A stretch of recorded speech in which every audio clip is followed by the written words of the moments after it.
been really excited to record this one, man. We have the second video in the Essentials series where I'll be talking you through essential albums that you should be listening to for a particular genre. Perhaps they could be starter packs for the genre, or perhaps it is just albums that you've never got around to, and maybe you've tried some albums within the genre and you can't quite get into it. Well, here are 5 for you, 5 baby, that you should be checking out for this genre and are the best of their kind. Okay, we've done art pop in the first video. Today we're doing funk. Before we get into this video though, I have to urge you to check out my Patreon, as you can get your own requests in for this series and other series as well. If you go over there, you can get onto the Discord server, you can get requests for all kinds of videos and all sorts of things, early access videos as well.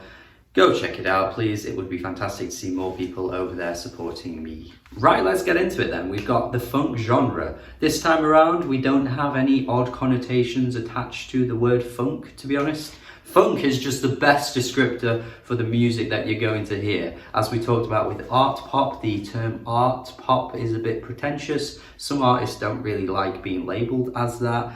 And I probably insulted many artists in that video by attaching them to that label. That's how insulted some people can get with that term. But funk ain't anything like that. It is exactly what it says on the tin. It is groovy, it's rhythmic, it's fun, it's funky. It is just a great genre that I think no matter what your background with music is, you're just gonna get along with this and dance to whatever's being played in this style of music. It's different to disco, I think, in the way that disco at one point started to become a bit of a hated genre and people were kind of wanting to move on from it at the time. There's a bit of a weird history attached to disco. If I ever do disco on this channel for this series, I'll go more into detail with that.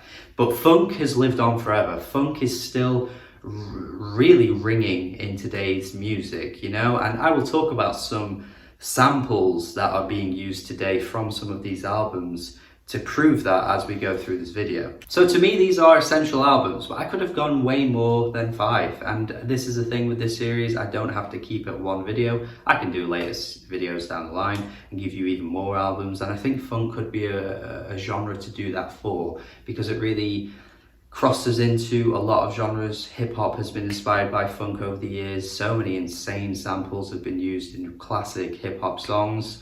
And yeah, it really has just lived on for that time period, even if you don't necessarily have any mainstream funk artists at the moment that are just pure funk, but the genre lives on forever. It is amazing music. I wanna know if you can get to that.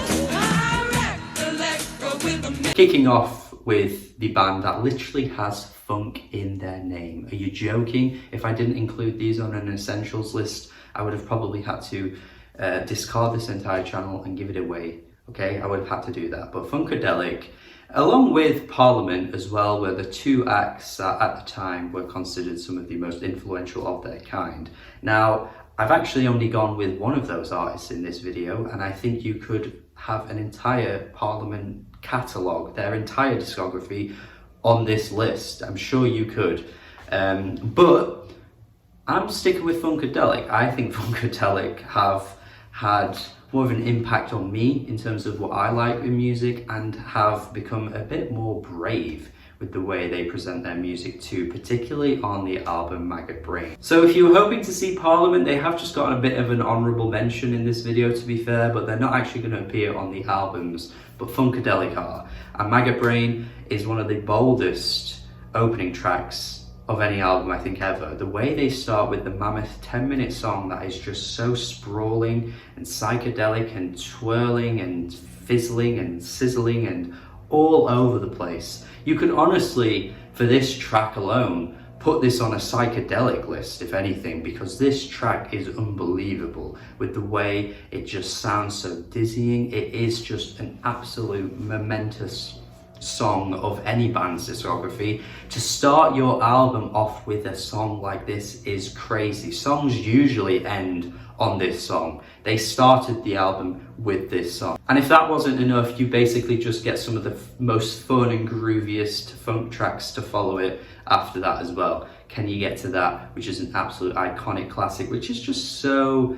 playful and it's got this silliness to it, but the vocals are so memorable and you will never forget the way they come through in such a cartoonish and goofy way, but it sounds ridiculously good. And we can't forget as well Hit It and Quit It. I mean, Jesus Christ, what a song this is. Just an absolute fantastic song with excellent guitars.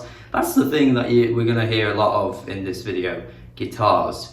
The lack of guitar in modern music honestly is depressing, and I don't want to sound like a boomer when I say that, because I don't mean it in that sense, but honestly you can pull out an unbelievable melody with the guitar, particularly in this genre of music, and this track is perfect for that. This song's been used in all kinds of pop culture things. I'm sure it was even in an episode of Atlanta. And while we're on the topic of Atlanta, we've got Donald Glover, who is the main guy behind that show. Come on, bro. The influence this album had on his own album, the bloody Awaken My Soul album from 2016, was it now? I mean, the album covers are so similar, the music on there is so similar as well. The influence this album's had is unbelievable, and that's like one of the biggest albums of that year. It was Grammy nominated. Like, come on, Funkadelic just did so much with this album, and it is essential in so many ways.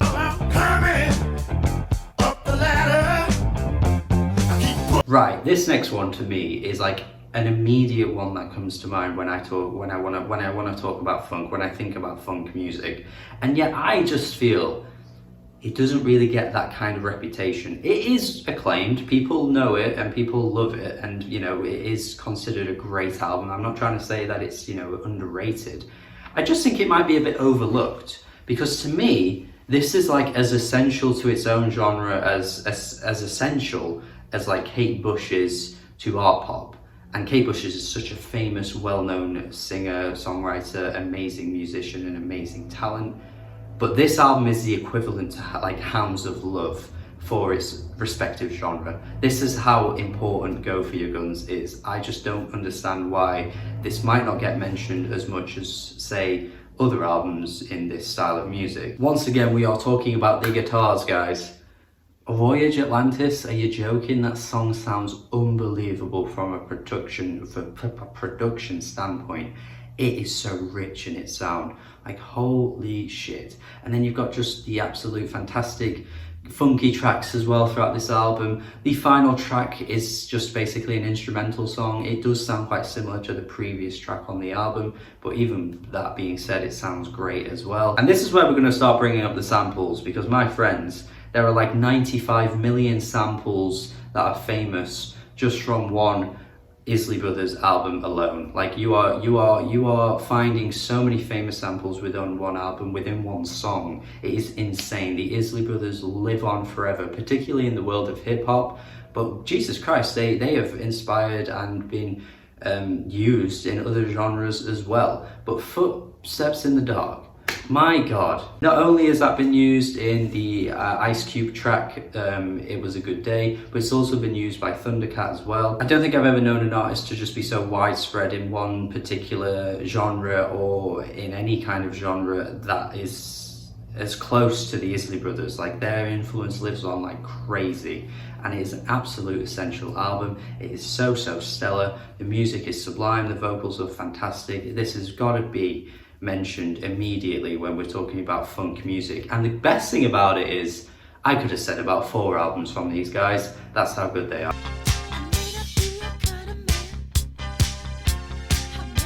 Yeah. Yeah, we had to mention Prince. I mean, he isn't the first one that came to mind, because I've mentioned him third in this list, to be fair, but it would be crazy not to at least bring up Prince. He is the real trailblazer for funk music in the 80s, really. Funk in the 70s was different to what it was in the 80s, and I think Prince had such an influence on the way funk music was starting to sound. It's got a bit more of a synth feel to it. And you could, again, like Isley Brothers, mention a few different Prince albums. But I wanted to mention Dirty Mind because it is totally different to any other album that I was going to mention throughout this entire video. And in the way of being so sexual. Like, Jesus Christ, tracks like Head, bro? The guy is just saying a lot of naughty things. And I think it captures a bit of a saucier side of funk music that maybe has been ever present within the genre for so many years, but Prince just kind of went really far with it. He went bloody filthy on this track. I mean, it's on this whole album actually, but it is literally called Dirty Mind. I mean, come on, what else are you expecting with these kinds of lyrics? But still, I think what he also represents is that brilliant use of falsetto, because he is just in such an upper register the whole time for this album. Never really pulls it back at any point. And again, I think this kind of vocal tone is a really important part of funk music, because it is definitely utilized by so many artists since the days of Prince, really. And at the end of the day, it is just a lot of fun. These really, really fun, bright, colourful, over-the-top tracks are just really fun to listen to. And like I say, I could have mentioned any Prince album, well, maybe not any, but a fair few amount of Prince albums, particularly in his early days. I mean, I don't think you could say Purple Rain is an essential funk album, but even on that album there are many funk qualities to it. But when you're just talking about pure funk from the start to end, you've got to go with Dirty Mind. Give it to me, baby. Give it to me, baby. I bet you. Yeah. In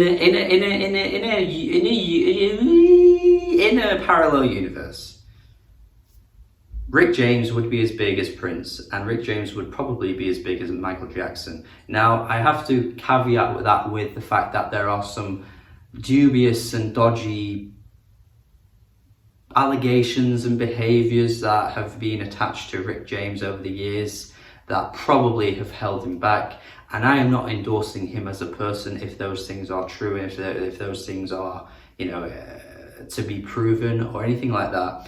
I'm just endorsing the music. And at the time, I don't know why songs from this album weren't massive. I mean, they were big, but like, we're not talking the levels that, Prince or MJ seem to achieve. And I just don't quite understand why. The track opens up with Give It To Me Baby, which is the sexual side of bloody funk music I was talking about a moment ago. There's a playful tongue-in-cheek feel to it. This song, like I keep saying about samples and things, I mean, this album as well is flooded with so many, but this has been used in a Lizzo song from just this year, and I don't know if that's been released as a single yet. I don't think it has, but I think Lizzo could have a huge hit on her hands with that track, because again, that funky feel is just so accessible and it's done so well. And we're not even talking about Super Freak yet. I mean, Jesus Christ, that song's been used so many times in so many famous tracks, again this year with a Nicki Minaj song. Like, funk is an ever-present, omnipresent sound that just really can't go away.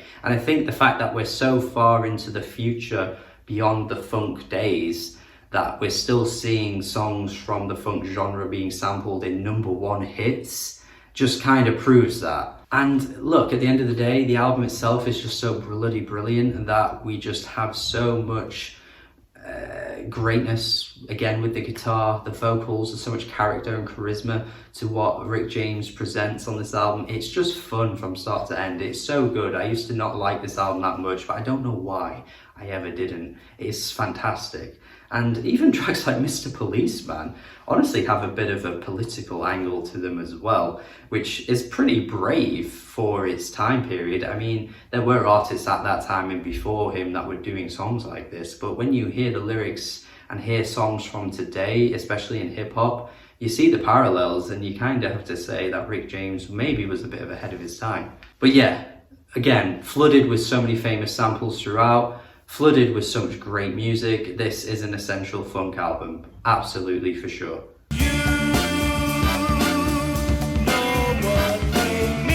Okay, and we're finishing off with Baby Huey, the Baby Huey story. Look, this one for me is essential in a different way to the other ones. It's probably talked about the least out of all of them, but it is no less essential than any of the ones I've mentioned. And like I like to do with this series, I am going to mention lesser known picks, because I think as a way to sort of get people more into the genre, you have to have a diverse amount of albums mentioned, and you have to mention some of the undiscovered stuff and the unsung stuff. Now, everyone that knows this album knows it's great, but when we're looking at artists like Prince, and Funkadelic, this album isn't quite mentioned in the same breath or as often as those, but it should be. I mean, this album is an absolute powerhouse of an album. It honestly blends Chicago soul with funk and probably could be equally a Chicago soul album as much as it equally could be a funk album. I think what this album does so fantastically, and why I wanted it on this list, is that it blends both worlds together and just creates such a great album, and everything sounds so live and in the moment and organic. It's so good. The opening track is just an absolute momentous banger, honestly. The track later on, Hard Times, is exactly the same feeling. They're just so over the top and instrumentally so dense. Like, there's so much going on with the horns and the sax and everything like that. They're just brilliant tracks from a production standpoint. And then you hear the vocals. I mean, listen to A Change Is Gonna Come. This guy can sing. Like, he has got the vocals, he's got the pipes, my friends. He's a brilliant vocalist. California Dreaming kind of highlights the funk aspects of this album as well, where it is literally just an instrumental track. It sounds great. There's just so much to love about this album. Like I say, it's a good album to bring up in this series because it blends two styles together really nicely. And when you've got probably the best vocalist out of anyone on this entire list that I've mentioned, paired with this brilliant music, to me it's an essential. It's an absolute essential for the genre, and is an essential album anyway of all genres, really. And I think that's just about it. That just about covers the whole list. These are 5 essential funk albums in my opinion, and I hope you agree with them. I hope there are some new discoveries that you've never tried before that you've gotten from this list, and you have to let me know what you think of them in the comments. If there are any that I haven't mentioned that you think that should be on this video, in this list, please let me know. And like I say, I can do future videos going down the line as well. It doesn't have to end at 5, because all genres really have more than 5 albums that are essential to them. But these are what I wanted to mention first. These are 5 brilliant albums that you should be checking out, and hopefully you get something out of this video. Please let me know your thoughts in the comments. Please subscribe if you haven't already. Please check out my Patreon as well.